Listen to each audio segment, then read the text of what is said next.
ఆధ్యాత్మిక మిత్రులకు నమస్కారం. కర్మకు సంబంధించి భయపడని వాళ్ళంటూ ఉన్నారు. కానీ ఆ కర్మ ఏ విధంగా ఏర్పడుతుంది అనేది తెలవకుండా దాని నుంచి బయటపడటం అనేది కష్టం. అందుకనే ఈరోజు కర్మచక్రానికి సంబంధించి పూర్తి వివరాలు, దానికి సంబంధించిన విషయం గురించి తెలుసుకుందాం. ముఖ్యంగా ఫస్ట్ సంస్కారం. ఈ సంస్కారం అంటే మనం చేసేటువంటి ఏవైతే పనులు ఉంటాయో దానికి సంబంధించినటువంటి సుఖానికి సంబంధించి కానీ దుఃఖానికి సంబంధించి కానీ ముద్రలు మన లోపల పడతాయి. దానికి సంబంధించినటువంటి ముద్రలు పడతాయి. సపోజు మీకు మొట్టమొదట ఒక టీ తాగే అలవాటు లేకపోవచ్చు. ఫస్ట్ రోజు మొదలు పెట్టారు, కొంచెం మంచిగానే అనిపించింది. సెకండ్ డే తాగారు, తర్వాత థర్డ్ డే తాగారు. అలాగా ఒక 10 days తాగిన తర్వాత లోపల దానికి సంబంధించినటువంటి సుఖానికి సంబంధించి, హాయికి సంబంధించి, రిలాక్సేషన్కి సంబంధించినటువంటి ముద్రలు మన చిత్తంలో బలంగా పడతాయి. కాబట్టి 11వ రోజు అదే సమయానికి ఖచ్చితంగా టీ తాగాలి అని అడుగుతుంది. అంటే ఆ టీ తాగటానికి మనకి ప్రేరణ అనేది కలుగుతుంది. ఇది మనం ఏర్పాటు చేసుకున్నటువంటి దాన్ని అదే సంస్కారం అంటాం. ఇక్కడ సంస్కారం అంటాం. అయితే ఈ సంస్కారం నుంచి ఏర్పడేది వాసన. వాసన అంటే ఏంటంటే మనం ఆ పని చేసినప్పుడు మనకి ఏదైతే ఆకర్షణ, సుఖం, కోరిక, అది చేసినప్పుడు కలిగినటువంటి అనుభూతి ఏదైతే ఉందో దాన్ని మనం ఇక్కడ వాసన అంటాం. అంటే సంస్కారాన్ని అనుసరించి వాసన ఉంటుంది. ఈ వాసన ఏంటంటే అప్పుడు చేసినటువంటి సుఖానికి సంబంధించిన అనుభూతి ఏదైతే ఉందో ఆ అనుభూతి మళ్ళీ అనుభవించాలి, మళ్ళీ చెయ్యాలి అనేటువంటి భావనకు సంబంధించిందని వాసన అంటాం. తర్వాత వచ్చేసేసి స్పందన. ఈ స్పందన ఏంటంటే స్టిమ్యులేషన్స్. మీకు సపోజు మనం బాగా ఇష్టమైనటువంటి వస్తువుల్ని చూసినప్పుడు నోట్లో నీళ్ళు ఊరుతాయా? అంటే మీకు బాగా ఇష్టమైంది అంటే మీకు బజ్జీలు తినడం అనేది బాగా ఇష్టం అనుకోండి. అలాంటి టైంలో అది తిన్నటువంటి అనుభూతి మీకు గుర్తొచ్చినప్పుడు మీకు నోట్లో నీళ్ళు ఊరటం అనేది స్టిమ్యులేషన్స్ అంటాం దాన్ని, స్పందనలు శరీరంలో. ఇది ఒక తినటానికి సంబంధించినటువంటి విషయం కాదు. కామానికి సంబంధించిన భావన కలిగినప్పుడు శరీరంలో సుఖానుభూతి కలుగుతుంది. అది స్టిమ్యులేషనే. ఒక అసహ్యకరమైనటువంటి విషయాన్ని చూసినప్పుడు, విన్నప్పుడు జుగుప్స కలుగుతుంది. శరీరంలో కొన్ని రకాలైనటువంటి స్పందనలు కలుగుతాయి, స్టిమ్యులేషన్స్ కలుగుతాయి. అది కూడా మీకు ఈ స్పందన కిందకే వస్తుంది.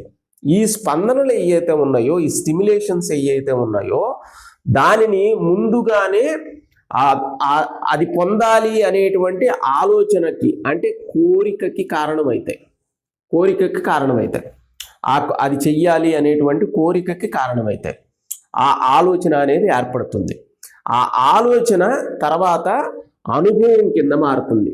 అంటే దాన్ని మీరు చేసే లోపల, అంటే ఆ వస్తువుని తినే లోపలనే ఆ వస్తువుని ఫస్ట్ అనుభవిస్తారు. అనుభవించిన తర్వాతే కర్మకి వెళ్తారు. ఎలాగంటే ఇప్పుడు మీకు ఒకప్పుడు బజ్జీలు తిన్నారు, లేకపోతే టీ తాగారో, కాఫీ తాగారో, దానికి సంబంధించిన సుఖమైనటువంటి అనుభూతి మనసులో ముద్ర అయి ఉన్నప్పుడు ఏంటంటే ఫలానా టైంలో అది దాన్ని మనం చూడంగానే జరిగేది ఏంటంటే లోపల అది తిన్నప్పుడు కలిగినటువంటి సుఖమైనటువంటి అనుభూతి ఏదైతే ఉందో ఆ అనుభూతి శరీరం మీద స్టిమ్యులేషన్స్, స్పందనల రూపంలో వస్తుంది. వచ్చిన తర్వాత దానిని ఫస్టే అనుభవించేసాం. అంటే పాత రోజుల్లో మనం ఏదైతే అనుభవం చేసామో సుఖాన్ని, దాన్ని శరీరం మీద ఫస్ట్ అనుభవించిన తర్వాత అప్పుడు మళ్ళీ ఆ సుఖానుభూతి పొందటానికని చెప్పేసి మళ్ళీ కర్మ చేయడానికి వెళ్తాం.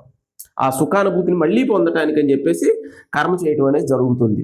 ఈ కర్మ చేసేటువంటి దాంట్లో మళ్ళీ కొత్త సంస్కారాలు పుడతా ఉంటాయి. దాంట్లో ఇప్పుడు ఒక సంస్కారం ఉంది అంటే ఈ సంస్కారానికి సంబంధించినటువంటి కర్మలు లోపల ఆల్రెడీ ముద్రలు చాలా ఉన్నాయి. దాన్ని మనం ఈ చేసేటువంటి ఈ చక్రంలో ఈ పనిలో మళ్ళీ కొత్త సంస్కారం ఏర్పడుతుంది. కొత్త సంస్కారం ఎలా ఏర్పడుతుంది అంటే, మీరు ఒక వర్షం పడేటప్పుడు ఒక చోట ఛాయ్ తాగారు. ఛాయ్ తాగినప్పుడు మనసులో ఒక ముద్ర పడింది. ముద్ర పడిన తర్వాత సేమ్ అదే వర్షం పడేటప్పుడు మళ్ళీ ఇంకో చోట ఛాయ్ తాగారు.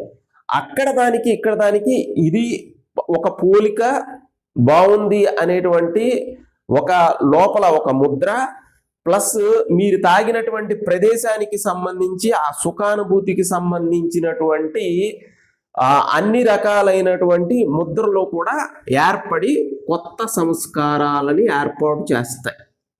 ఈ కొత్త సంస్కారాలు ఇది మళ్ళీ ఏంటి, ఈ కర్మ చక్రం ఎలా నడుస్తుంది, ఈ కొత్త సంస్కారం ఏర్పడుతుంది, మళ్ళీ ఆ సంస్కారాలు ఈ సంస్కారాన్ని బలపరుస్తుంటాయి, మళ్ళీ వాసనలు పెరుగుతూనే ఉంటాయి, మళ్ళీ స్పందనలు పెరుగుతూనే ఉంటాయి, మళ్ళీ దాని నుంచి ఆలోచన నుంచి అనుభవం నుంచి కర్మ, ఈ చక్రం నుంచి బయటపడటం అనేది అసాధ్యమైనటువంటి విషయంగా మారిపోతుంది. అందుకనే ముఖ్యంగా క్రియాయోగకు సంబంధించినటువంటి క్లాసులకు సంబంధించిన విషయాల కోసం పైన ఉన్నటువంటి ఫోన్ నెంబర్ని సంప్రదించండి. ఈ కర్మచక్రం నుంచి బయటపడటానికి గాను మనం చేరవలసినటువంటి మార్గం చాలా చాలా సుగమంగా ఉంటుంది క్రియాయోగంలో. అయితే దీంట్లో తర్వాత మనకి ఇక్కడ దీనికి సంబంధించిన దాంట్లోనే మనకి ఈ సంస్కారాలు మొత్తం కూడా నిల్వ ఉండేటువంటి ప్రదేశాన్ని మనం చిత్తం అంటాం. ఓకే, దాని తర్వాత దాని నుంచి ఏర్పడేటువంటి వాసనల నుంచి ఏర్పడేటువంటి సంస్కారాల నుంచి స్పందనలు ఏర్పడతాయి. అయితే వాసనకి స్పందనకి పెద్ద వేరియేషన్ ఏమీ లేదు. ఆ వాసన నుంచే స్పందనలు ఏర్పడతాయి, ఆ వాసన నుంచి. తర్వాత మనస్సు అనేది ఏంటంటే, మనకి కలిగినటువంటి స్పందన ఒకటి కలిగింది అంటే దానికి సంబంధించి ఒక ఆలోచన రూపాన్ని ఏర్పాటు చేస్తుంది. అంటే మనసు అంటే సపోజు మనకి శరీరంలో ఒక స్పందన కలిగింది అంటే దాన్ని ఒక క్రియేషన్ అనేది ఏర్పాటు చేసేది మనసు. అంటే మళ్ళీ ఆ పని చేయటానికి ఎలాంటి అవకాశాలు ఉన్నాయి అనేటువంటి ఆలోచన రూపాన్ని ఏర్పాటు చేసుకొని దాన్ని సాకారం చేసుకోవటానికి ప్లాన్ చేసేది మెయిన్గా మనస్సు. అయితే ఆ పని ఇది చాలా చాలా ఇంపార్టెంట్. ఆ పని చెయ్యొచ్చా లేదా, దానివల్ల వచ్చేటువంటి కాన్సిక్వెన్సెస్ అంటే ఫలితాలు ఏంటి, ఆ ఫలితాల వల్ల దుఃఖాలు ఉన్నాయా సుఖాలు ఉన్నాయా, జ్ఞానం ఉందా, ఏది అని నిర్ణయించేది బుద్ధి. ఇప్పుడు ఛాయ్ తాగుతున్నారు, ఈరోజు ఒక 5 ఛాయల్లో 6 ఛాయలో 10 ఛాయలో తాగారు. తాగిన తర్వాత గ్యాస్ట్రిక్ ప్రాబ్లం అనేది స్టార్ట్ అయిన తర్వాత ఇబ్బంది పడుతున్నారు బాగా. నెక్స్ట్ డే పొద్దున్నే లేవగానే మళ్ళీ ఛాయ్ తాగే అలవాటు. ఛాయ్ తాగేటప్పుడు ఏమని చెప్తుందంటే, నేను చాలా ఎక్కువ తాగావు, దానివల్ల ఇప్పుడు ఇబ్బంది పడుతున్నావు, ఇది తాగితే ఇంకా ఎక్కువైతుంది, వద్దు, ఎంత కావాలి ఎంత అనేది బ్యాలెన్స్ చేసి ఇది వద్దు, తప్పు అనేది చెయ్యొద్దు అనేది బుద్ధి. అందుకనే ఏదైనా తప్పు పని చేసినప్పుడు బుద్ధి లేనోడా అంటారు. ఈ బుద్ధి అనేది సవ్యంగా పని చేస్తే మనం చేసేటువంటి కర్మలన్నీ కూడా కరెక్ట్గా ఉంటాయి. తర్వాత అహంకారం, వీటన్నిటికీ మూలమైంది ఈ అహంకారం. నేను అనేటువంటి భావన నుంచి ఇవన్నీ పుడుతున్నాయి.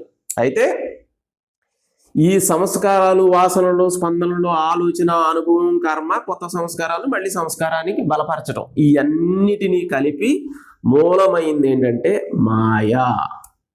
ఇది మాయ ఎక్కడి నుంచి పుడుతుంది, ఇదంతా మాయే. ఈ మాయంతా ఎక్కడి నుంచి పుడుతుంది, అవిద్య. అయితే అవిద్య అంటే అజ్ఞానం అనేటువంటి పదం వాడటానికి ఇష్టం లేక అవిద్య అని రాయటం జరిగింది. యాక్చువల్గా అవిద్య అన్న అజ్ఞానం అన్న ఒకటే. అవిద్య అంటే విద్య లేకపోవటం.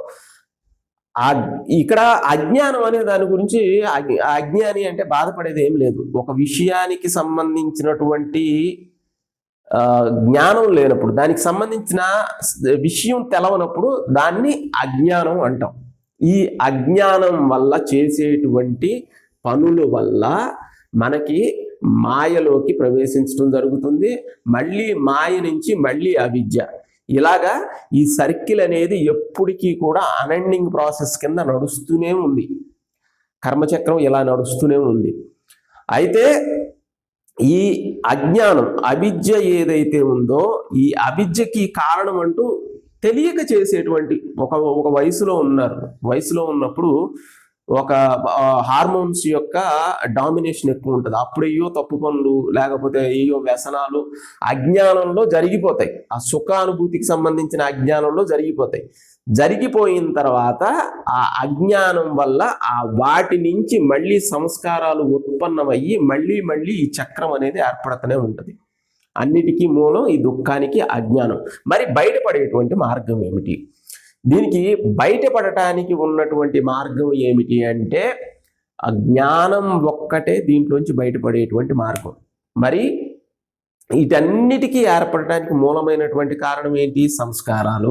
ఈ సంస్కారాలన్నీ ఏర్పడటానికి మూలమైనటువంటి విషయం ఏంటి? చిత్తం. ఈ చిత్తం నుంచే ఏర్పడుతుంది. ఈ చిత్తం ఎక్కడి నుంచి ఏర్పడుతుంది? ఈ చిత్తం అనే దాన్నే మనం ఏమని చెప్పాం? చిదాకాశం అని చెప్పాం. అంటే ఈ ఆకాశతత్వంతో కూడినటువంటి చిత్తం నుంచి, అంటే మన యొక్క మెమరీ, ఈ మెమరీ నుంచే మొత్తం రావటం జరుగుతుంది. దీని మూలం ఆలోచన. ఈ ఆలోచన మూలంలోకి మీరు కనుక వెళ్ళగలిగితే, ఆలోచన మూలంలో అంటే ఆలోచన లేనటువంటి స్థితిలో స్థిరంగా ఉండగలిగితే మీ చైతన్యం అనేది మీకు అనుభవం అవుతుంది. మీ చైతన్యం మీకు అనుభవం అయినటువంటి స్థితిలో ఎటువంటి కర్మ ఉండదు.